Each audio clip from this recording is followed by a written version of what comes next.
Thinking about being a financial advisor? Here's some advice. Go with your gut. Go with your gut in terms of taking on clients. I've been in this business a long time, and I can count on probably both my hands the amount of people that have been a pain in the butt for me. You know what I'm saying?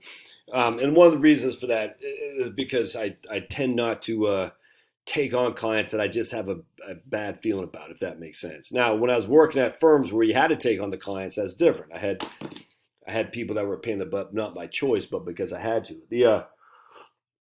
Look at that Secret Service, man. Duty, loyalty, courage, justice. The problem is when you work for yourself, you need to make money, and you're almost willing to take on anyone who can fog a mirror. Like, I've been there. I get that. So you got to do what you can to pay the bills. I get that. However, I'm just telling you, man, in this business, I've worked with thousands of clients, and all it took was one guy to mark up my U4. That's it. And it's not right. It's not right. One guy. So I guard my client base like freaking Fort Knox.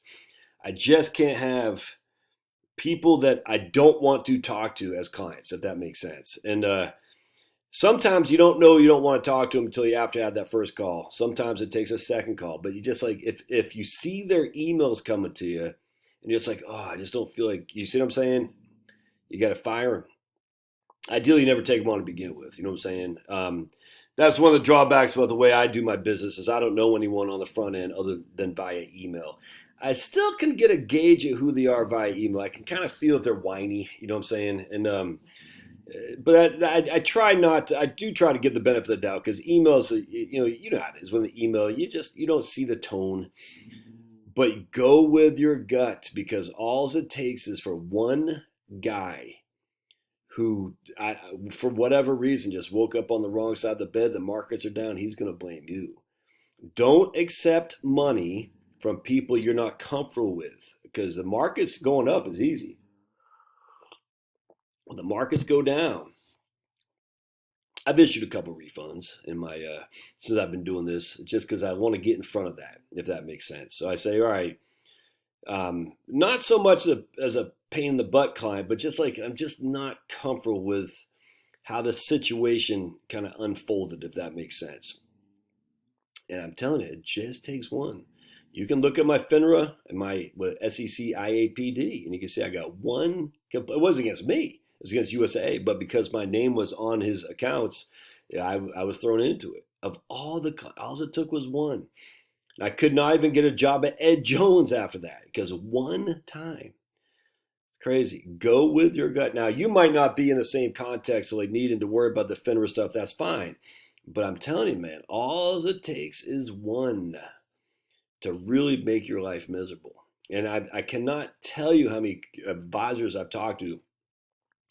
You know, they sold their soul for some for some shekels, man. They said, "Hey, I'm getting some money from this guy, so I'll take him. Maybe I can make him, turn and be a nicer guy, not be so nervous, not be email me all the time." You can't change people, man. You can't. You cannot. You can't change. Yeah, girl, for ladies, that guy, he's wild, and I'll calm him down. You can't do it. You can't do it. No dude wants to be calmed down by their girlfriend until they're ready to be calmed down. Guys, I'll show her that I'm the better man for her. If she doesn't see it right now, you're not going to change it, man. You're not. I mean, can it happen? Sure, but you're trying to change other people. You can't. So what you do is you just avoid that to begin with. You say, okay, we're not seeing things eye to eye. It doesn't mean you're angry. It doesn't mean you're mad or anything. It just means it's not a good fit. It's okay not to be a good fit.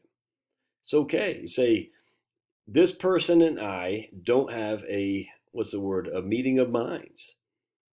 I'm not going to pursue this anymore because it's not important enough for me to try to resolve that lack of understanding. And as such, it's going to be a lack of trust going forward. You got to go with your gut.